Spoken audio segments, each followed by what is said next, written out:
Assalamualaikum warahmatullahi wabarakatuh. Perkenalkan, nama saya Ida Yulianti, NIM 2019-12-117, kelas pengauditan 1A. Saya di sini akan membahas tentang kasus Enron dan KAP Arthur Andersen.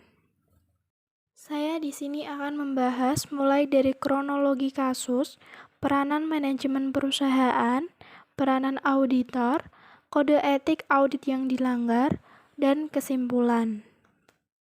Profil Enron Corporation berdiri pada tahun 1985, didirikan oleh Kenneth Lai atau Ken Lai, merupakan gabungan dari dua perusahaan yaitu Houston dan Internord. Enron memiliki cita-cita sebagai pemasok gas terbesar di Amerika. Kronologi kasus. Enron terlibat dalam kasus ini setelah dua karyawannya mulai berbaur di pasar minyak, sehingga mendatangkan keuntungan yang lebih tinggi di perusahaan. Dan dari situ, Enron berkembang sedemikian rupa dengan cara gambling dengan kekayaannya. Presiden Enron atau Lai terus mendorong stafnya untuk terus keep making us millions atau terus menghasilkan jutaan bagi kami. Namun, setelah terungkap ada perdagangan yang tidak sehat, maka mereka dipecat dan Lai tidak mau bertanggung jawab. Lai kemudian mengerjakan CEO baru dengan menggunakan cara yang licik dan manipulasi. Enron pun mendapatkan keuntungan besar. Akhirnya, cita-cita Enron menjadi pada tahun 2000 dan diberikan penghargaan sebagai kooperasi yang paling dikagumi oleh majalah Fortune. Masalah mulai timbul ketika analisis investasi dan wartawan Fortune mempertanyakan laporan keuangan Enron yang tidak masuk akal. Pada 20 Februari 2001, terungkap sudah Enron melebih-lebihkan keuntungan laporan keuangan perusahaan. Dia juga sukses memainkan laporan keuangan hingga hutang-hutangnya tidak ketahuan. Enron dianggap melakukan window dressing atau memanipulasi angka-angka dalam laporan keuangan mereka agar terlihat progresif. Dan lebih dari itu, ada pihak lain yang juga terlibat langsung dalam kecurangan ini, yaitu kantor akuntan publik Andersen yang disewa oleh Enron dalam auditnya. Kronologi kasus. Enron merupakan perusahaan dari penggabungan antara Internord atau penyaluran gas alam melalui pipa dengan Houston Natural Gas.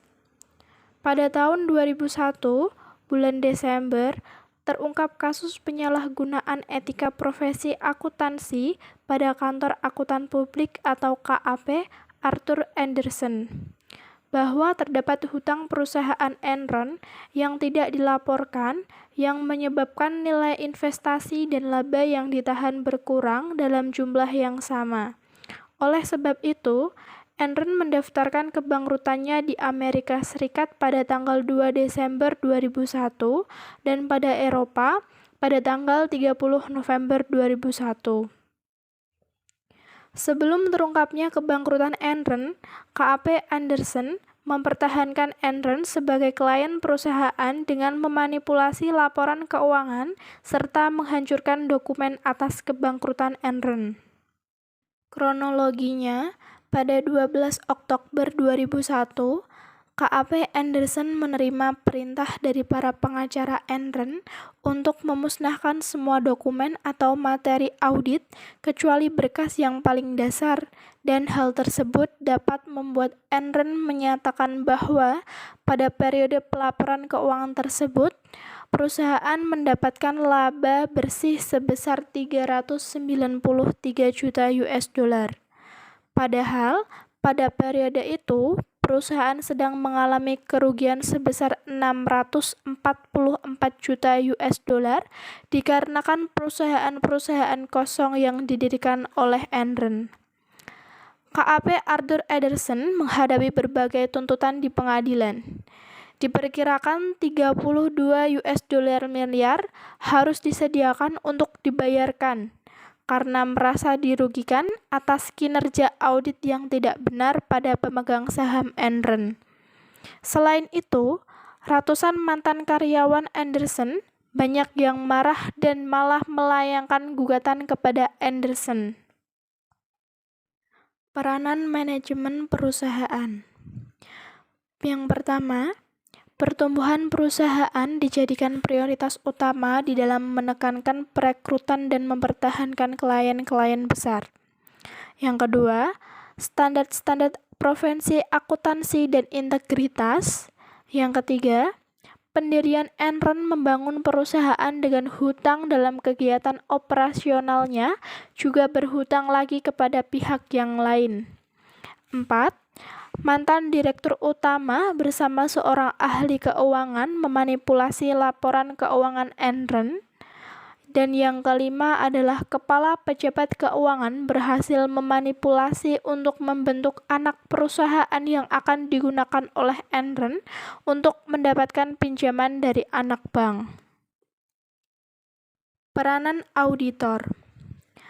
Arthur Andersen mempunyai peran besar dalam kecurangan ini, karena Andersen melakukan manipulasi sehingga laporan keuangan Enron terlihat wajar.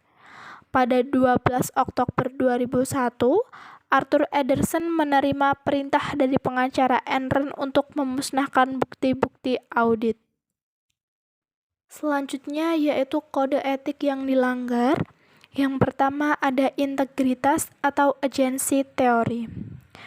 Andersen sebagai KAP telah menciderai kepercayaan dari pihak stakeholder atau prinsipal untuk memberikan suatu fairness information mengenai pertanggungjawaban dari pihak agen dalam pengembangan amanah dari prinsipal. Yang kedua, objektivitas dari pihak agen. Dalam hal ini, manajemen Enron telah bertindak secara rasional untuk kepentingannya sendiri atau self-interest oriented dengan melupakan norma dan etika bisnis yang sehat. Lalu, apa yang dituai oleh Enron dan KAP Andersen dari sebuah ketidakjujurannya? Membahayakan integritas auditor dengan melakukan pemalsuan, mendistorsi objektivitas dengan menerbitkan laporan-laporan yang menyesatkan. Kebohongan atau praktik dari bisnis yang tidak etis adalah hutang dan sebuah kehancuran yang menyisakan penderitaan bagi banyak pihak di samping proses peradilan dan tuntutan hukum. Kesimpulan, Enron dan KAP Arthur Andersen sudah melanggar kode etik yang seharusnya menjadi pedoman dalam melaksanakan tugas dan bukan untuk dilanggar. Yang menyebabkan kebangkrutan dan keterpurukan Enron adalah editor. Arthur Andersen, satu dari 5 perusahaan akuntansi terbesar yang merupakan akuntan Enron. Keduanya telah memanipulasi laporan keuangan sehingga merugikan berbagai pihak, baik pihak eksternal yaitu pemegang saham dan pihak internal dari perusahaan Enron sendiri. Enron telah melanggar kode etik dalam berbisnis dengan tidak melakukan manipulasi guna menarik investor, sedangkan Arthur Andersen yang bertindak sebagai auditor juga telah melanggar etika profesinya sebagai seorang akuntan. Arthur Andersen telah melakukan kerjasama dalam memanipulasi laporan keuangan Enron dan membuat tidak bersikap independen sebagaimana yang seharusnya sebagai seorang akuntan. Terima kasih. Wassalamualaikum warahmatullahi wabarakatuh.